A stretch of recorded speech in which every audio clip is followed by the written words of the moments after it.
Hi, welcome to valuationpodcast.com, a podcast and video series about all things related to business and valuation. My name is Melissa Gragg, and I provide online divorce, mediation, and valuation services in St. Louis, Missouri. Today, we will discuss the Unimpeachable Rebuttal with Zachary Meyers, a CVA and CPA in Winfield, West Virginia.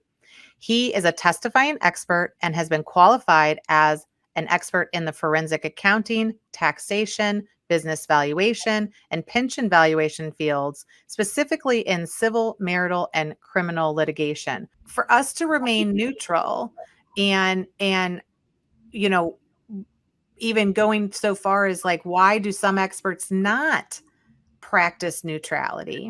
Part of it is how we've been taught, but the other is that it is difficult to remain neutral because, like you said, you have to start at the report and create the neutrality in the report, right? But what other reasons is it important for us to stay neutral?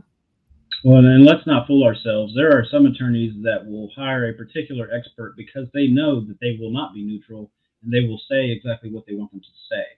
That's sort of the concept of a hired gun.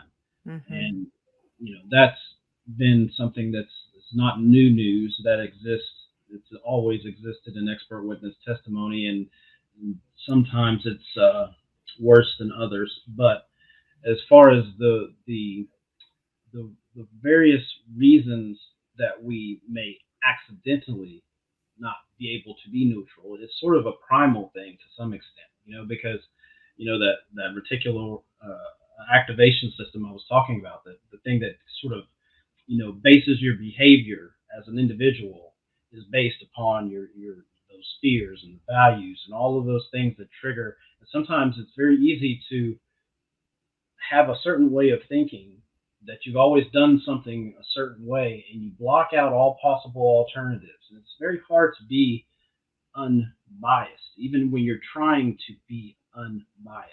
And this is something that I think it naturally occurs because we literally formulate the way that we behave or the way we calculate something based upon our experience, our education, and all the things that go into form our expert opinions.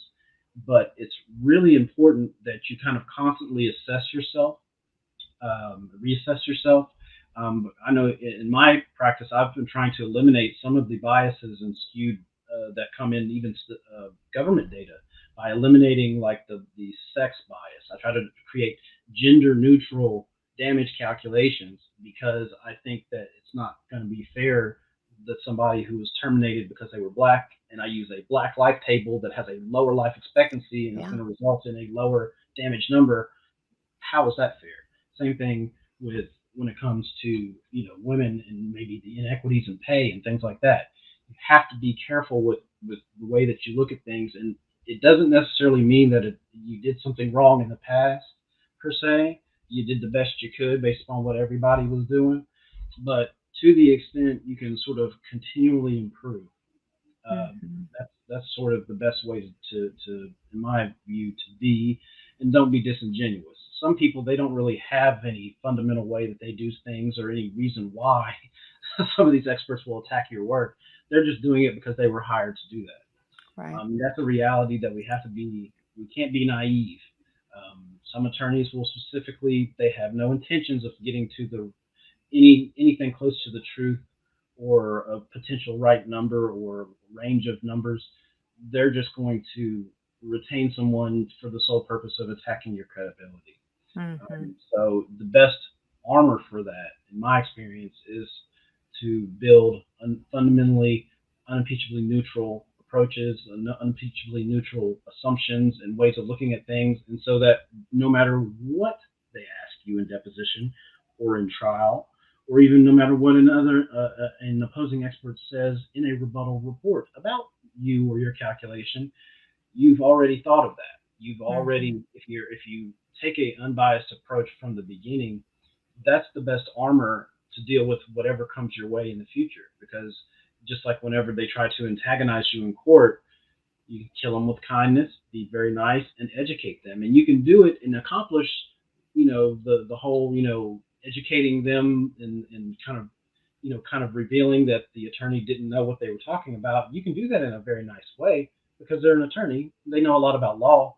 That's what they went to school for, but they may not know a lot about, work life participation or anything like that. So you have to do your best to say, well, that's a good point. I even like to say that's a good question.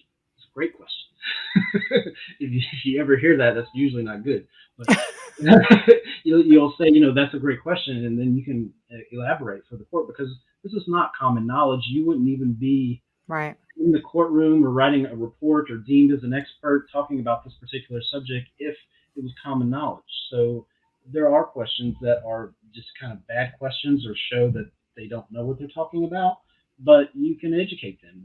And if you go into it and walk into the courtroom as if you're walking into a classroom, I mean, you'd be surprised at the butterflies that go away, and you'd be surprised at how effective you can come across if you do it that way.